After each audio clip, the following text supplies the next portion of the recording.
2021 Audi RS6 C8 Avant. This car has just been outfitted with a MTM Stage 1 engine software upgrade. There's a software flash, pull the computer out, flash it on the bench.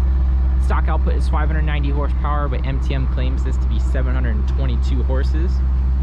Check out the acceleration upcoming next from an in-car flyby video. We managed to get a draggy in less than 3 seconds. But the coolest thing that everyone's looking for is free revs to hear that V8 roar.